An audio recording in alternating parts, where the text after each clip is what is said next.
Amen. We completed our study of the counterfeit in this morning's presentation,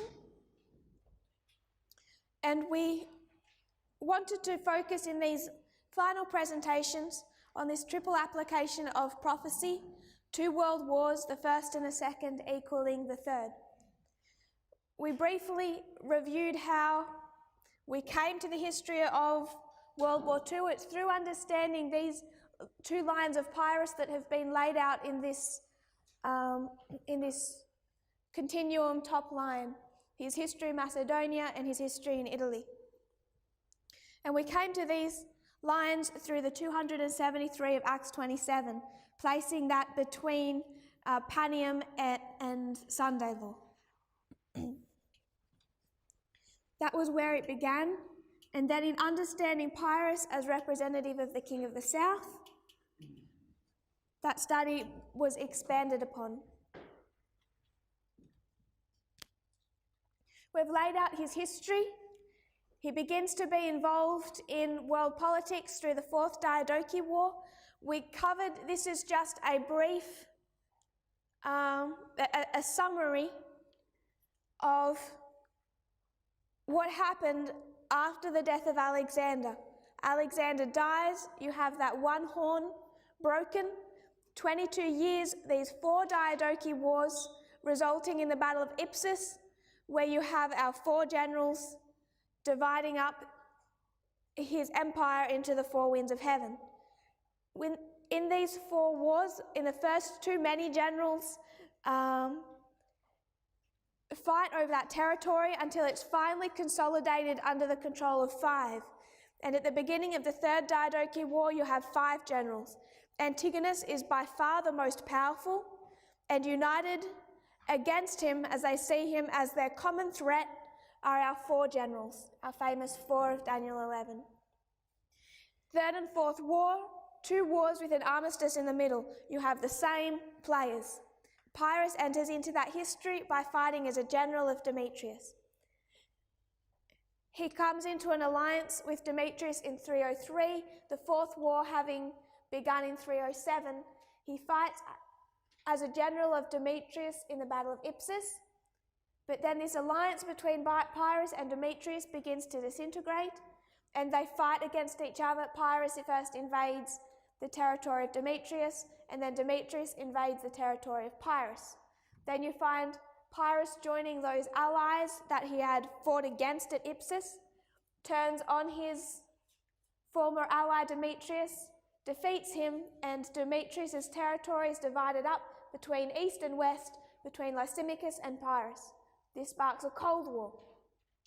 Lysimachus wins this Cold War. Pyrrhus loses all but Epirus and surrenders Macedonia, gives up any attempt to establish his empire in that territory.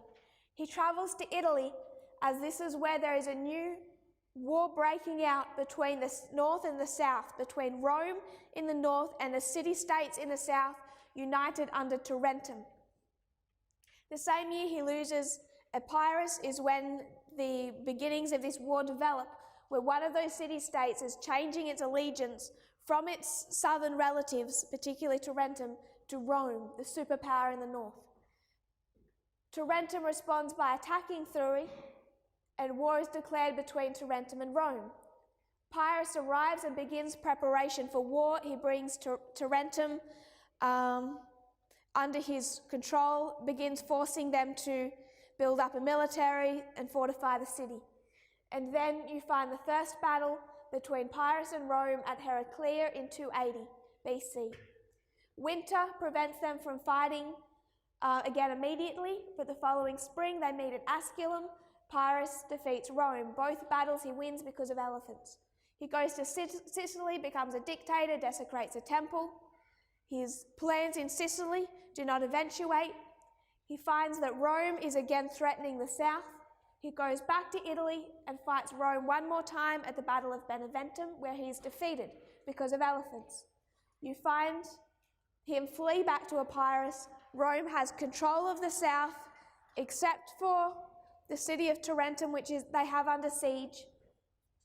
And just 3 years later, Pyrrhus dies fighting in the city of Argos.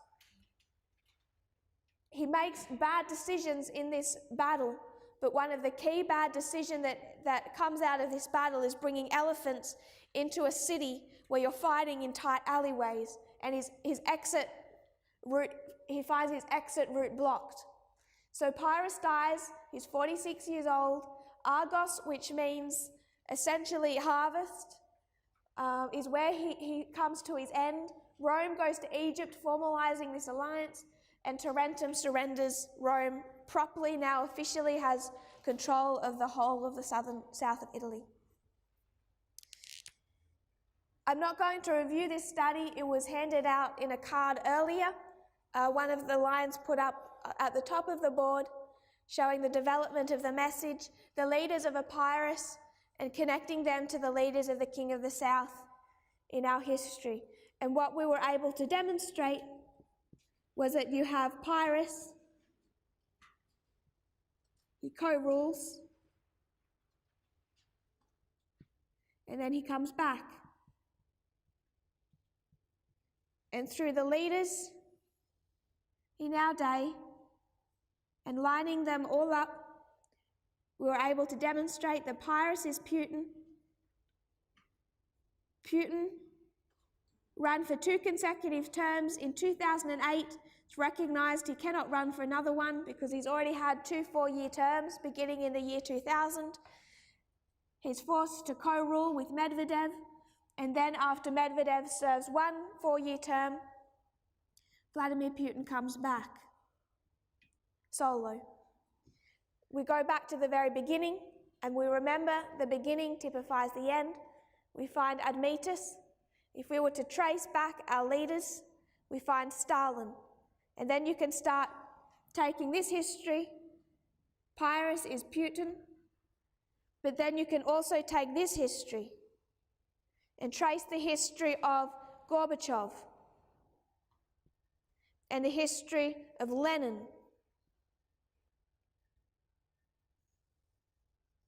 And see that while Pyrrhus represents Putin, if you see the end from the beginning, the first dictator of the King of the South, the final dictator of the King of the South, it's Stalin and Putin, beginning and end. And that's where we took it into this history, the history of World War II. So that's a brief overview. It has been done in previous presentations, if you wish more detail. So we come back into the history of Stalin, and we begin to trace that history. The first time you see this conflict finally break into the open in Europe is in the Spanish Civil War. There has been an ongoing proxy war between the 2 factions within Europe, the 2 factions being fascism and communism. You find that the governments of Europe are dividing into these 2 camps, and there's this war developing between fascism and communism. This breaks into a proxy war in Spain, where the communist Soviet Union is supporting one side in the Spanish Civil War, and Germany and Italy, Hitler and Mussolini, are supporting the fascist side in the Spanish Civil War. So this is all predated by this proxy war, and the 2 main powers involved in that proxy war is Germany, which is fascist, and the Soviet Union, which was communist, supporting opposing sides. This all ends on the 1st of April, 1939. You then find that these ideological enemies go into an alliance. And on the 23rd of August, 1939, you have an alliance known as the Molotov-Ribbentrop Pact. An alliance between Stalin and Hitler. who were supposed to be in this history ideological enemies. So we have an alliance between Pyrrhus and Demetrius, the king of the south and the king of the north in 303. We have an alliance between Stalin and Hitler at the Molotov-Ribbentrop Pact. Ideological enemies. The reason Hitler wanted this alliance so badly is because he needed to know that he had peace on his eastern front because he wants to invade Poland.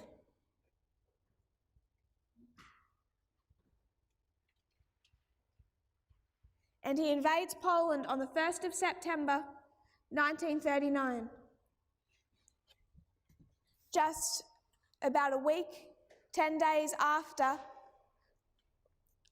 he goes into this pact with Stalin. It's what he's been waiting for this entire time. Connected to this Molotov-Ribbentrop Pact was also an agreement that they would start dividing up spheres of influence, which is what they immediately began to do. And in this history, they're dividing up spheres of influence over particularly Eastern Europe.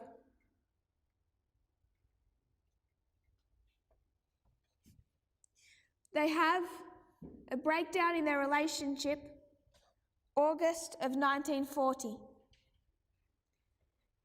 By August of 1940, Stalin is unimpressed with the behaviour of Hitler, that Hitler is not fulfilling economic agreements between the countries.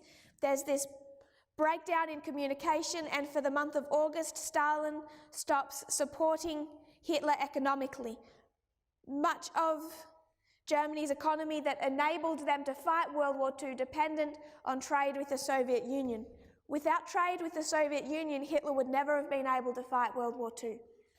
So for the month of August, Stalin pulls that plug and stops supplying Hitler with the resources he needed for that World War. With this invasion of Poland, there were three allies: Poland, France, and Britain. And France and Britain had gone into an alliance with Poland and said, if Hitler invades you, then it's war with us. So you have this threefold alliance, three allies.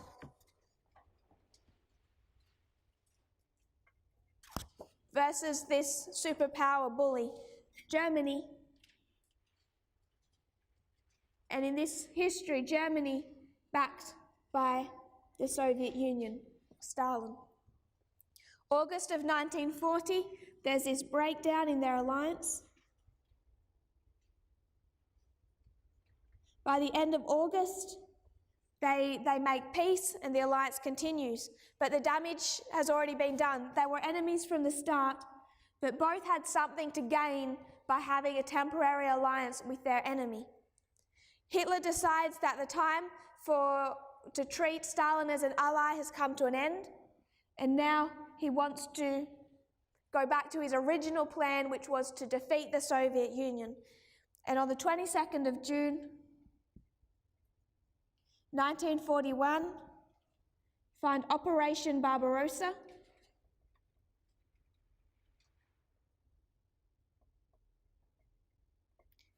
Hitler invades his former ally. Hitler being the king of the north, the Soviet Union the king of the south.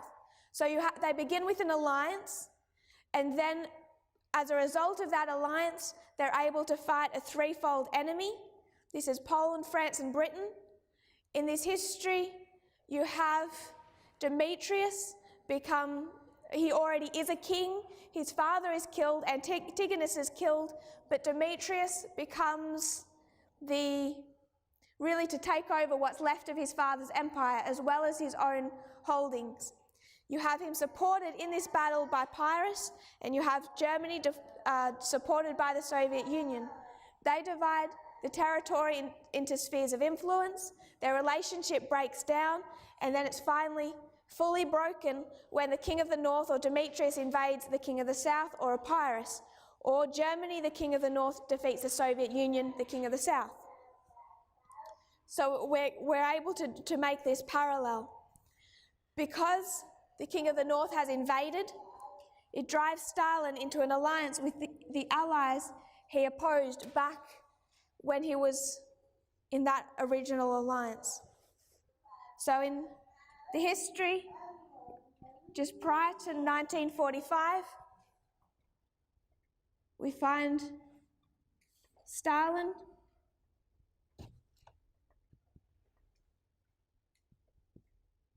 Stalin joins the Allied forces. Germany is defeated by this alliance, but particularly two powers. It's Russia, or the Soviet Union,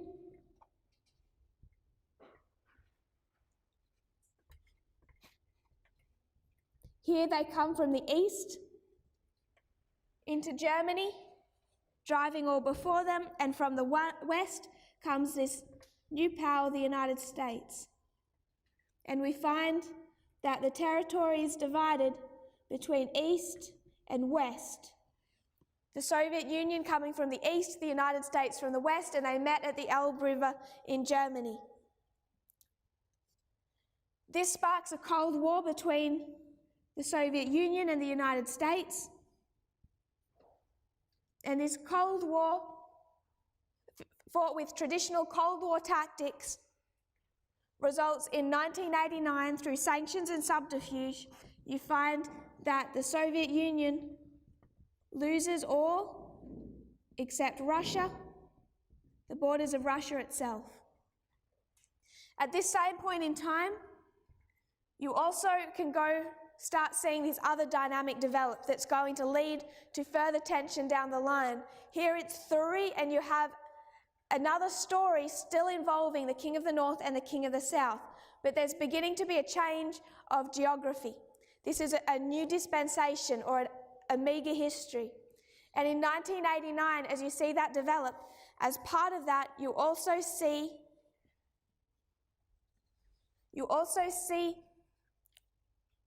those satellite states of the Soviet Union changing their allegiance from their traditional relatives in the East to the United States.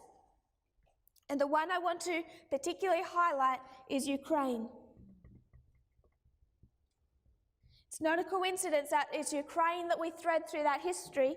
It's Ukraine that we place in 2014, 2018, and in the last few weeks, 2019. You can thread Ukraine through our reform line from 1989, but beginning in this year, it changes its allegiance from its traditional relatives in the East who have in the history previously controlled its affairs, now to the West, and it's looking to the United States. It does that in 1989, but the years after this, after 1989, it still has some affiliation with Russia. But within it, there begins to be this movement that wants to integrate Ukraine into the European Union and NATO. So you find in 2014 that this dynamic occurs again, and again Ukraine overthrows their Russian sympathizing government and turns their eyes to the West and says, we want to ally with the West or with Rome. And when they do that, when they overthrow their Russian sympathizing government and start to push for this, again for this alliance with the West, you find Russia respond. And Russia attacks Ukraine.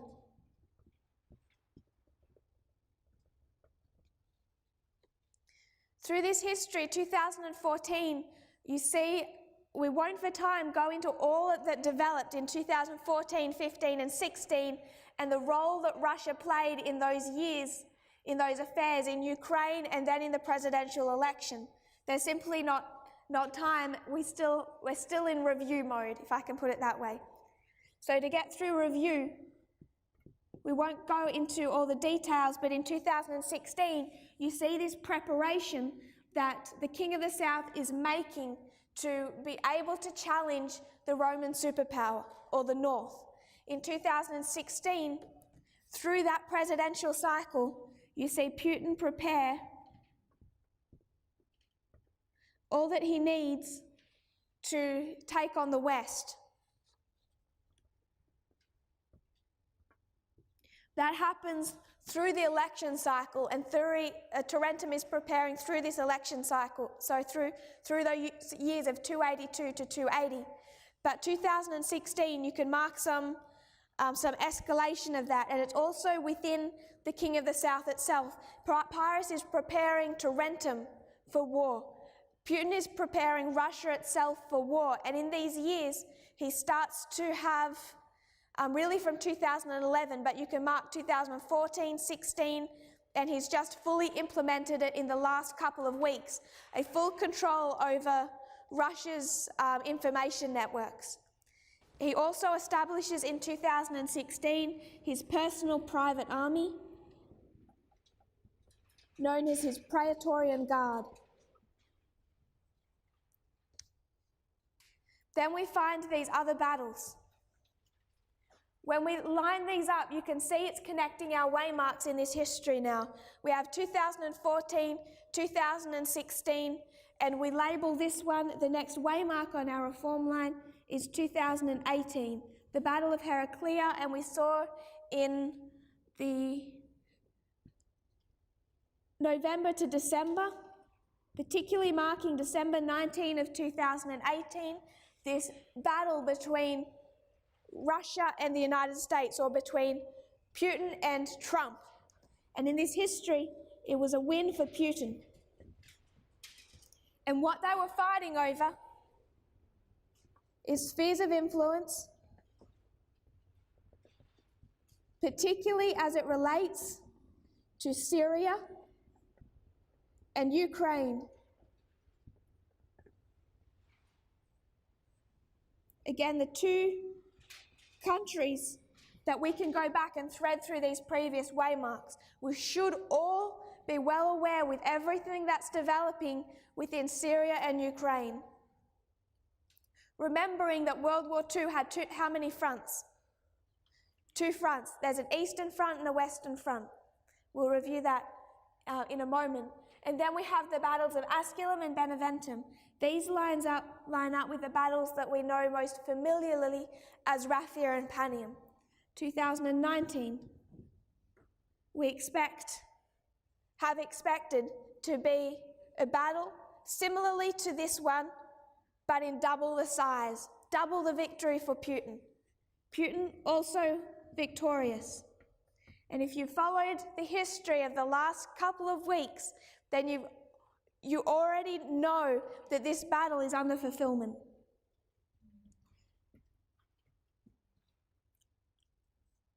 I won't write Raphia there because it's a different line, but if you're having problems visualizing it, this is where we would line up Raphia and Panium.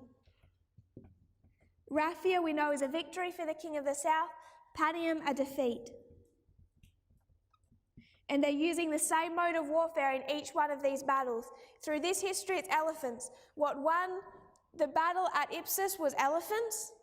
At Heraclea, Asculum, at Beneventum, it's elephants, and you even see them impacting the Battle of Argos. So all the way through, you have this common theme of mode of warfare. This is where we are right now in our history, watching that fulfillment.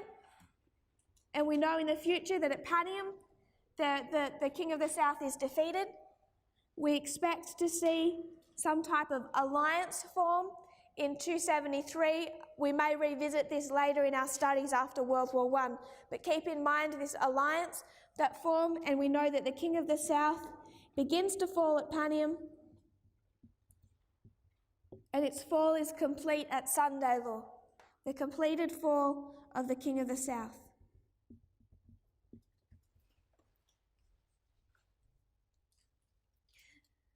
So in a very brief review, those are the two lines, the Alpha and Omega histories of Pyrrhus, and then you find the Alpha and Omega histories in our time of the King of the South.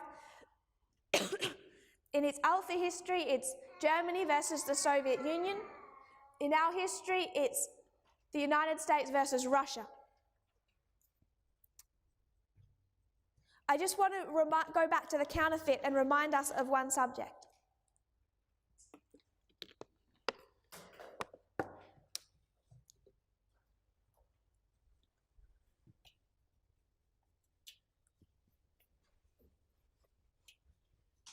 When it comes to the counterfeit, we laid it in what years?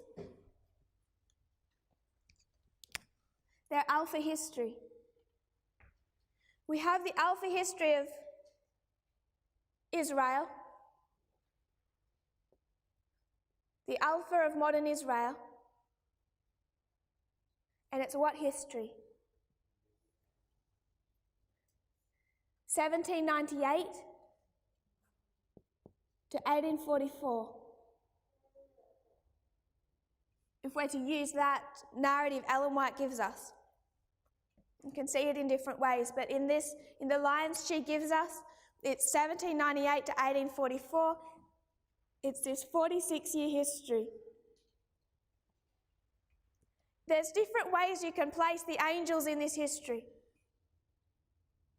But one of them is the following. One of the ways she describes this history is that it's the first angel and the second angel, and that in 1844 you have beginning the third angel, and it's going to travel through history until it's empowered. When you see the counterfeit of that, it's 1899 to 1945. And you have Satan also doing a work to restore his church. So what's the counterfeit of the messages? If it's the first and the second angel's message that resurrects God's people in this history, then when you come to Satan's history, or the alpha of modern Babylon, what do you expect to see? It's 46 years, and what brought the Catholic Church to a position of restoration at the end of those years was 2 world wars. You have World War I, World War II, and in 1945, with one logic, if we repeat what Ellen White gives us, World War III. The logic to see this Cold War as World War III is it's the United States versus the King of the South. Same dynamic we have today. So in one line of thinking, the third angel's message began October 22, 1844. In one line of thinking, World War III began with the Cold War at the end of World War II in 1945. The first angel's message isn't doing much in 1798. William Miller is a teenager. He hasn't started studying.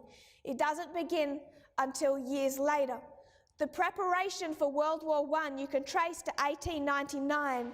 In 1899 is the first Hague Conference where they write the rules of modern warfare.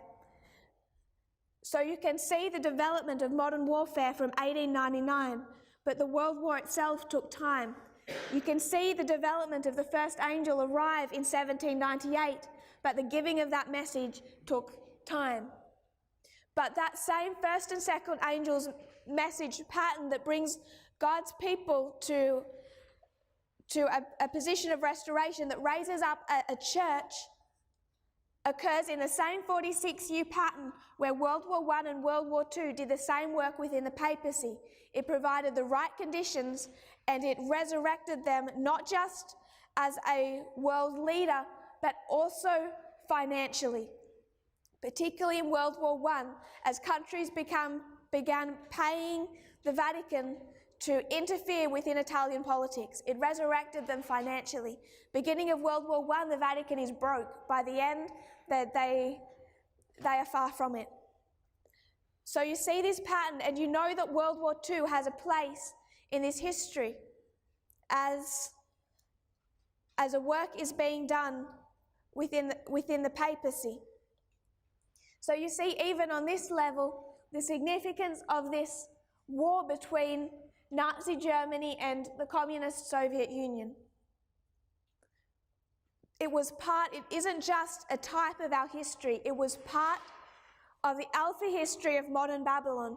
It was meant, if Satan's plans had have worked out, it was meant to be the end of world history, or the setting up of his kingdom and the end of the great controversy.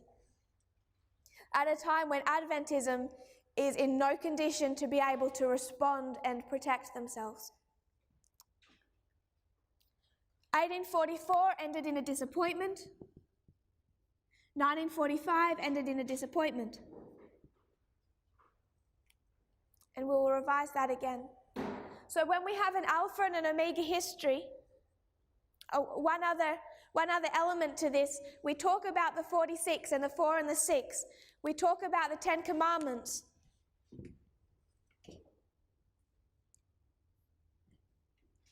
Also typifying our chart.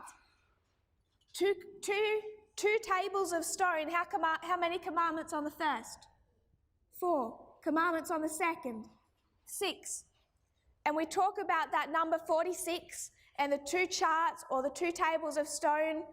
We've talked about that for years within our movement. You come to the world wars. World War I. World War II. How many years was World War I? 1914 to 1918. How many years was World War II?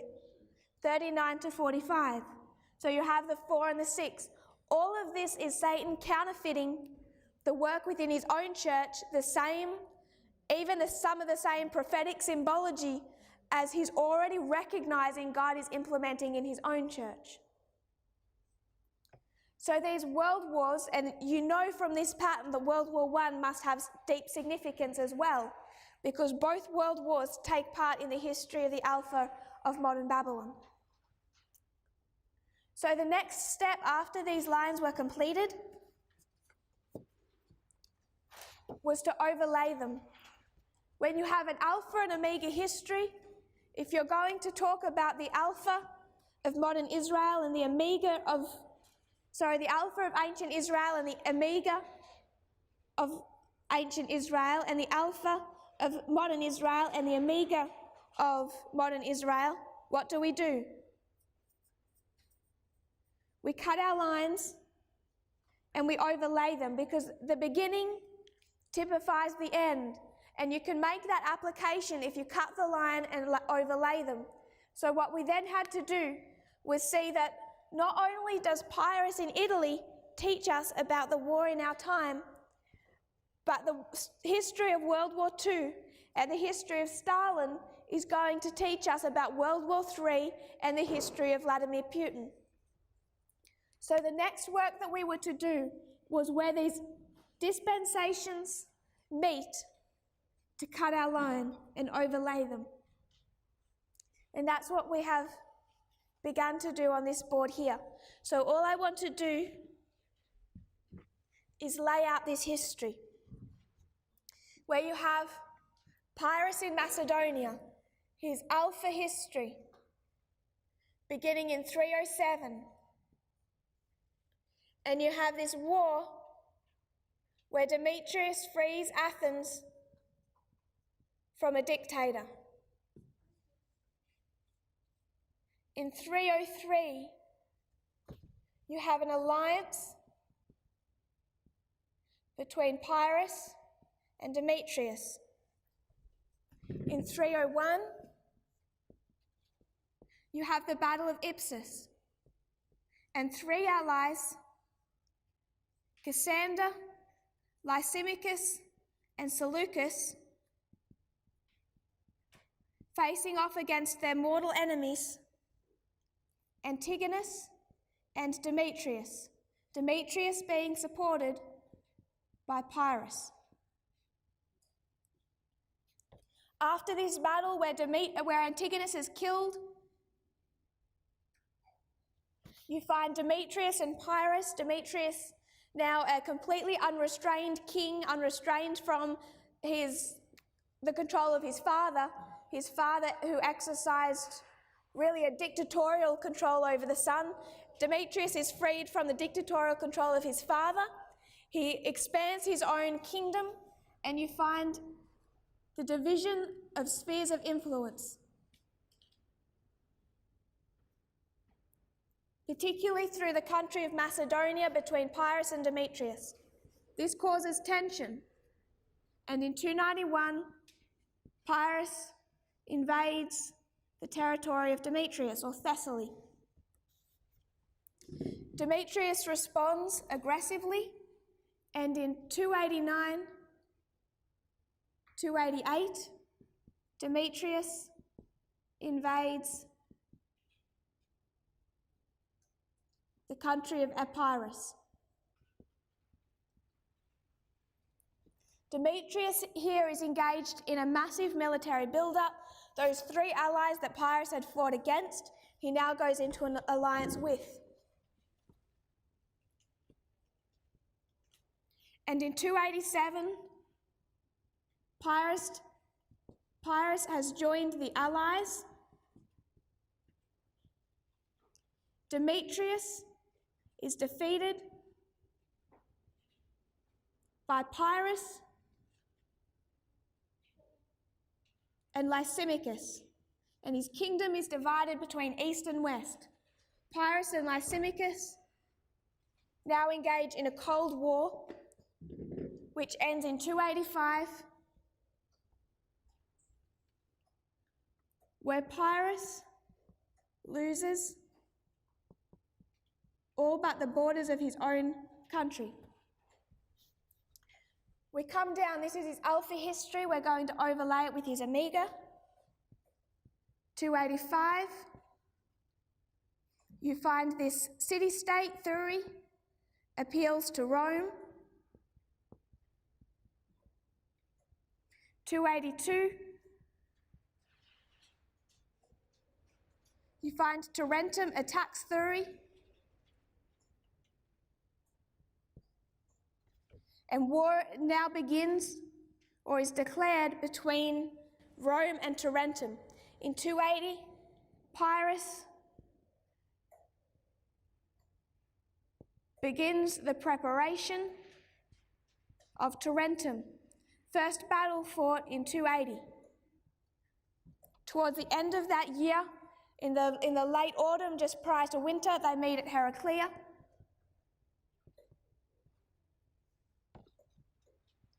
Pyrrhus wins, thanks to his elephants.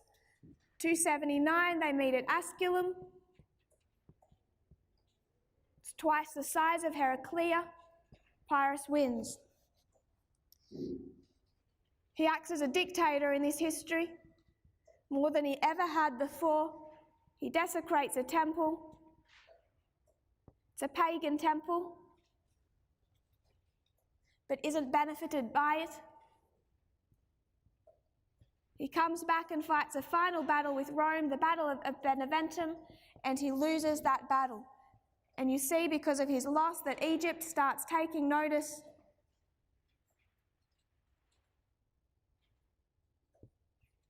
of Rome. All culminates in 272 with the final and full defeat of all the south of Italy. And you see Rome return to Egypt. Connecting this history into the history of World War II, the Alpha history, we find there has been a proxy war. The Spanish Civil War comes to its end on the 1st of April 1939. This has been a proxy war between communism and fascism, between Germany and the Soviet Union. Those two enemies that here were engaged in opposite sides go into an alliance on the 23rd of August, known as the Molotov-Ribbentrop Pact. Hitler wants this pact so he has peace with his natural enemy, because he wants to begin a war on the Western Front. Poland is invaded on the 1st of September 1939, and Hitler is boldly attacking three allies, Poland, France, and Britain.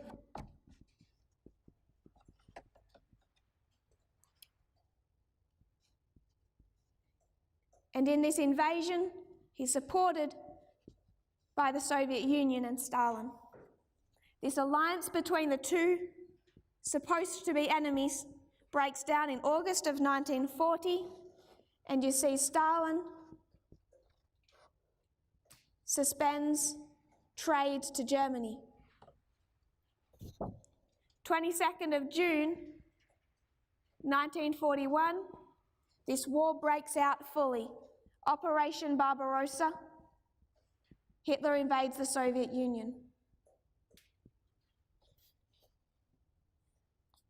Because of this, you see Stalin go into an alliance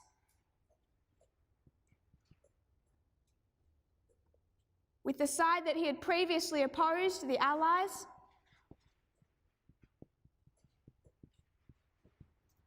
You see Germany defeated, particularly by two superpowers, the United States from the west and the Soviet Union from the east, and Germany is divided into east and west in 1945. This sparks a Cold War between the United States and the Soviet Union that ends in 1989, where the Soviet Union loses all but the borders of Russia. Those are our three histories, Alpha and Omega of Pyrrhus, Alpha and Omega of King of the South in our time. Then we made application of this history, and all we have to do is lay the dates in here. 1989. In 1989, you see the end of a proxy war between the King of the North and the King of the South.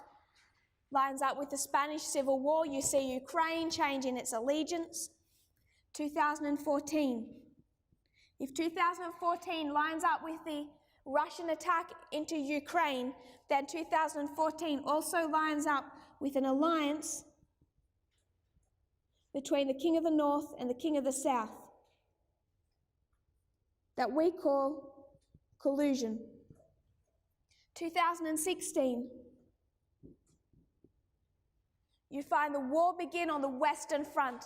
The invasion of Poland was why this alliance was necessary, to invade and begin a war on the Western Front. You find Trump taking on the three branches of the US government.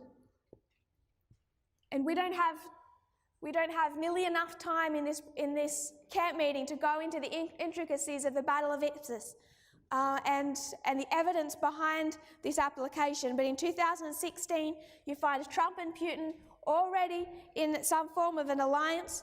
They take on the three branches of the US government, and it is Trump versus the three branches of the US government, or Clinton, depending on which perspective of Ipsus you want to use, and in that he's supported by Vladimir Putin.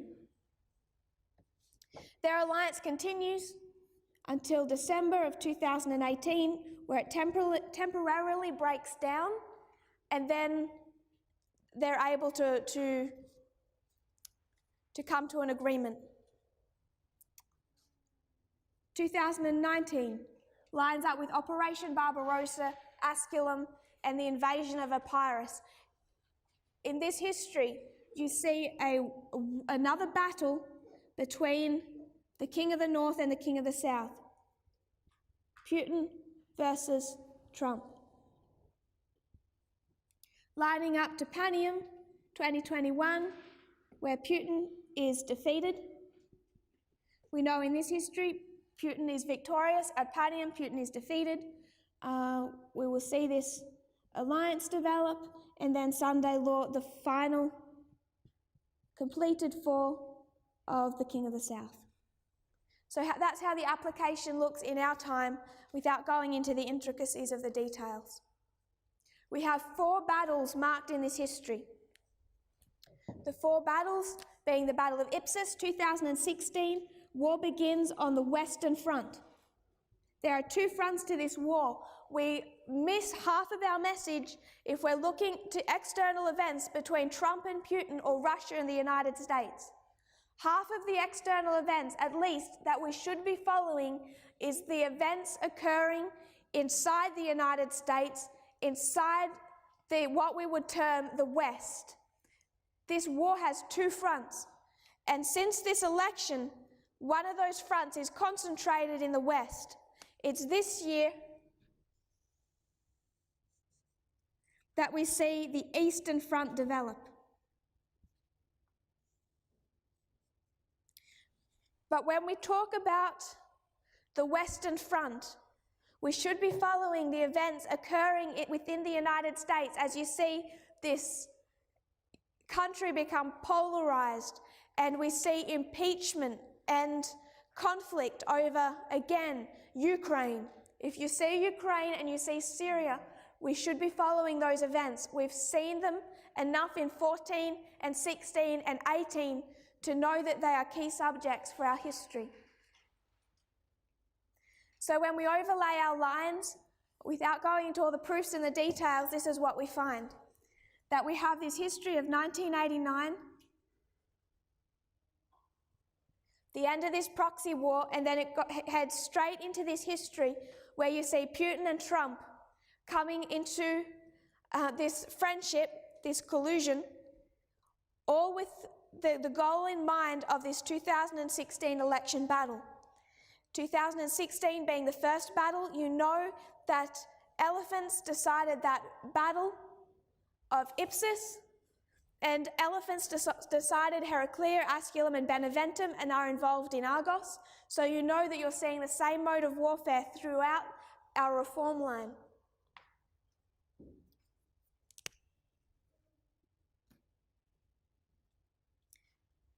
In fact, in another study, when we head into our key subject, you also see in 1989, you can see the elephant. So from the time of the end, you have this information war mode of warfare all through this history. This is just revision so far. All of this has been presented throughout the year, either as a summary or in some places in quite detail. But it is just revision, because what I want us to note is how much we're missing with just this application. When we do this application of World War II, and we're able to see these two fronts of World War III in our own time, the Western Front from 2016, the Eastern Front from now 2019, how much of our reform line are we missing? Question, what are they fighting over? Spheres of influence. They're fighting over spheres of influence. So you see, we know that the Eastern Front begins when? 2019. We're watching the beginning of the Eastern Front. And we're saying that what they're going to fight over are these spheres of influence. So if they're fighting over that now, if they're fighting over Syria and Ukraine and these spheres of influence from 2019, what were they doing back in this history and this history? Fighting over spheres of influence and Syria and Ukraine. It's not a new development. Our other problem is we have 1989 here, the end of this proxy war. We're talking about the King of the North and the King of the South in the history of 1989, the end of that war. And then in this line, it skips how many years? It skips 25 years of history. So we have 25 years in here. And World War II is skipping 25 years. It skips the Gulf War. It skips the rise of Vladimir Putin. It skips the war in Afghanistan, the war in Iraq, the conflict over Libya, all of those events that occurred between Vladimir Putin and the West, skips all of that history and goes straight to the history of the rise of Trump and our dispensation. So you know that there is a gaping hole in our reform line. If we've been here 30 years, World War II is skipping 25 years of that. So you know that we're missing 25 years of application. The second key. First key being this skipped history. The second key. You go into the history of modern Israel and modern Babylon, And you know that in the history of modern Babylon, in the Alpha history, World War I and World War II were back to back and both significant. That Satan was doing a work in both histories, history of World War I and history of World War II. So if we have a prophetic explanation for World War II, we must also have a prophetic explanation for World War I. Another clue. World War I and World War II are one war. They're a war between Germany and an eastern front and a western front.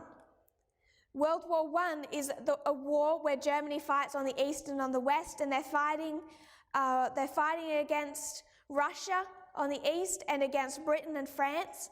There's an armistice. That armistice leads to it leads to conditions placed on Germany that disillusions the German population and leads directly to World War II, where again Germany fights the Soviet Union on the east and France and Britain on the west. So they're one war, but there's a break in the middle. When you come up and you see the application we're making, in the Fourth Diadochi War, you have this king of the north or superpower, Antigonus, with his son Demetrius, and they are fighting against these allied forces. We've traced the Fourth Diadochi War, but the Third Diadochi War is the exact same players. There's two wars, just with a break in the middle. So it's already forming the pattern of World War I and World War II. So you know that the Fourth Diadochi War leads to World War II. So the Third Diadochi War must have some relation to World War I. And when you go back into the history of this Third Diadochi War, it's the Third Diadochi War that gives us what we need to begin to open up the history of World War I. So as of October 2018, we laid out World War II, and it has been taught throughout the year. Meanwhile, many of us recognized that World War I must, in this dispensation, complete that study. We recognized that it relates to modern Babylon and that it connects to the history of World War II. And we recognized that something must come, suspected World War I, that would give insight into these 25 years particularly. Going back to the counterfeit, we see the first and the second angel's message do a work in 1798 to 1844. We see the first and then the second and then beginning the third. And we've paralleled that with the First and the Second World War. When it comes to our history, this is the Alpha of modern Israel. When it comes to the Omega, what do we say these angels do? When it comes to the Omega history, the first and second angel's message do what? There's a combination. The messages combine. So in the Alpha history, you find 1A, 1E, 2A, 2E, and they're in a form separated. But when you bring them into the Omega of modern Israel, those messages, we call it the combining of the messages, and you see the first and the second and the third angel's messages start to overlap. The First and the Second World War, these world wars are separated. But when you make application and you go into the Omega of modern Babylon, based on the combination of our three angels' messages, you can also see the combination of the world wars. And in this history, you see the First and the Second World War are going to overlap. The First World War will come in before and explain this history, particularly this 25 years. But they're also going to overlap, just like the First and the Second Angels' messages. And the First World War will also add more detail onto our own history of 2014 to 2019 and through to Panium. So I want us to also expect that, the combining of the messages, the combining of the world wars.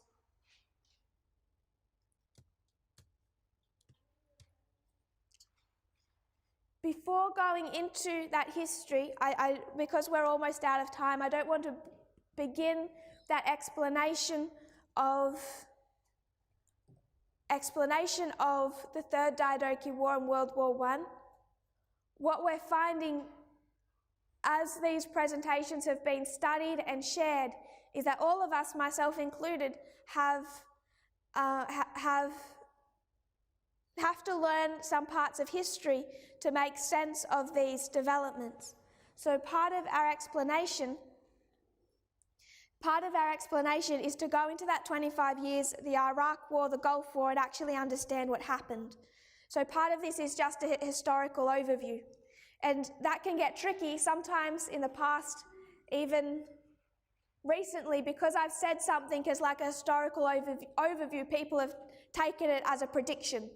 So I have to be careful when I do that. Sometimes in just repeating past history, people then think, oh, she's making a direct application for our time. And sometimes you're just trying to catch people up on some events of history. So I want to, when we come back to tomorrow, we're just going to cover some of this history from 1989 to 2014 before we begin to make application. So I'll do a short review and then a quick explanation of that. Before discussing World War I, we've wanted to review World War II, and we've done that by going back to Pyrrhus, seeing his Alpha and Omega histories. We come into our history, really the history of the end of the world, and seeing the Alpha and the Omega of the King of the South in our time, first under Stalin and the Soviet Union, now under Vladimir Putin and Russia. We've cut our line and overlaid the Alpha and the Omega histories. All of these three histories are key to explaining our time, and a detail of that I should explain before we go any further.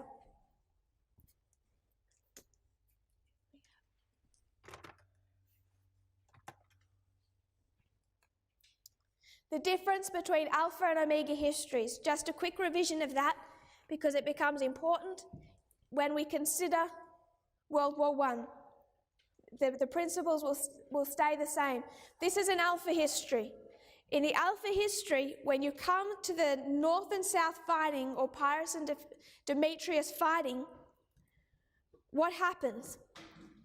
In 291, you see now this fight between Pyrrhus and Demetrius, and who won in this fight? It actually wasn't. I would say that this is a victory for Demetrius. Pyrrhus invaded the territory of Demetrius, but he is very quickly expelled.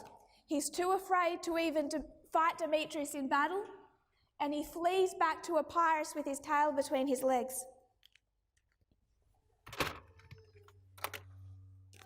So this is a victory for the King of the North. Demetrius invades Epirus, and who won? Pyrrhus couldn't even defend his own country. This was a victory for Demetrius, the King of the North. 287.